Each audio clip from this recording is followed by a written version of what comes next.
안녕하세요. 킴영감입니다. 오토하키 기초 강의 10번째 강의입니다.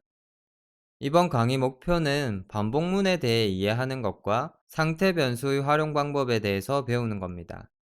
반복문이라는 단어 들어보셨나요? 반복문은 특정 작업을 반복할 때 사용되는 문법입니다. 우리가 그동안 배운 것들로 스크립트를 작성한다면 그 스크립트를 실행했을 때 위에서 아래로 한 줄씩 실행하면서 내려가다가 마지막 줄을 실행하고 나면은 프로그램이 종료가 되도록 만들어지겠죠. 그런데 이 작업들을 반복적으로 수행하고 싶을 때가 있을 거예요. 그럴 때 반복문이라는 걸 사용하시면 됩니다. 반복문을 구현하는 방법은 총 3가지가 있습니다. 루프, while, for. 이 3가지 모두 반복문을 구현할 수 있는 문법인데요. 각각의 사용 방법이 다릅니다.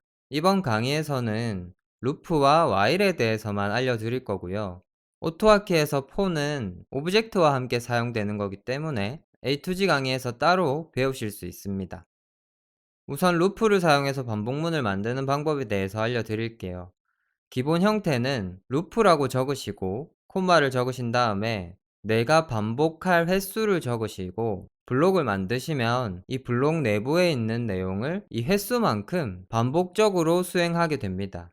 여기 오른쪽에 있는 거는 왼쪽에 있는 거에서 횟수가 빠졌죠. 이렇게 오른쪽에 있는 것처럼 작성을 하시면 무한 반복을 하게 돼요. 다시 한번 말씀드리면 루프와 횟수를 같이 적으면 지정된 횟수만큼 반복을 하게 되고요. 루프만 적으시면 무한 반복을 하게 됩니다.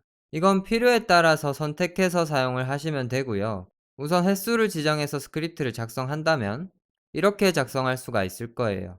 우리가 시작 버튼을 눌렀을 때 특정 작업을 3번 반복시키고 싶다라고 생각을 한다면 루프라고 적고 콤마를 적은 다음에 3을 적으시면 여기 아래에 있는 블록 내부의 내용을 3번 반복한다는 겁니다.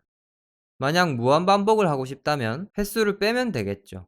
이게 끝입니다. 굉장히 간단하죠. 우리가 조건문을 이미 배워서 이런 형태가 좀 익숙하실 거예요. 조건문은 조건을 만족한다면 그 아래에 있는 블록 내부에 있는 내용을 실행한다고 했었죠. 루프도 루프 아래에 있는 블록 내부의 내용을 반복하는 겁니다. 제가 블록의 중요성에 대해서 몇 번을 말씀드렸는데 조금씩 와닿지 않나요? 스크립트 내부에서 구역을 나누는 건 굉장히 중요한 요소고요. 오토하키로 스크립트를 작성하시는 분들이 블럭을 사용 안 하시는 분들이 굉장히 많아요. 그런데 그건 정말 안 좋은 방법이니까 블록을 사용하시는 걸 습관을 들이시면 좋을 것 같습니다. 우선 실습을 한번 해볼게요. 지난 강의까지 작성했던 스크립트를 여시고 시작 버튼 내부에 있는 내용을 특정 횟수만큼 반복하도록 만들어 보겠습니다.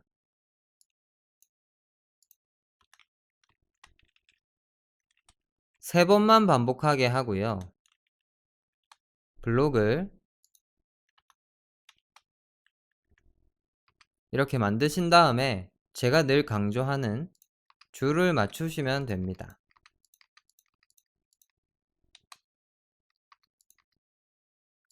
이렇게 하면 루프를 사용한 반복문을 우리가 만든 거고요. 여기 내부에 있는 내용을 3번 반복하도록 만들어져 있는 거예요. 그리고 여기 슬립을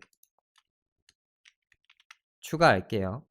그리고 집 버튼을 누르고 집 선택 버튼을 누르면 다시 집 버튼을 눌러도 집 선택 버튼이 안 보이니까 회사 버튼을 이미지로 만들어서 구분이 가능하도록 테스트를 해볼게요.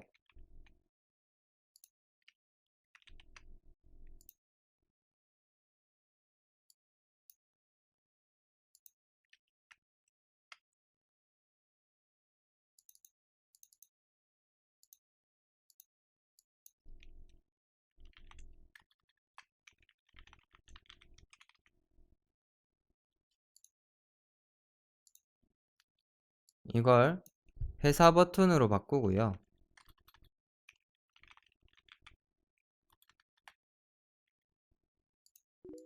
실행을 해보겠습니다. 시작을 누르면 하나, 둘, 셋 이렇게 3번 반복을 하는 걸 확인하실 수가 있어요. 굉장히 간단하죠. 그동안 우리가 배우고 쌓아온 것들이 있어서 이게 굉장히 간단하게 느껴지실 겁니다.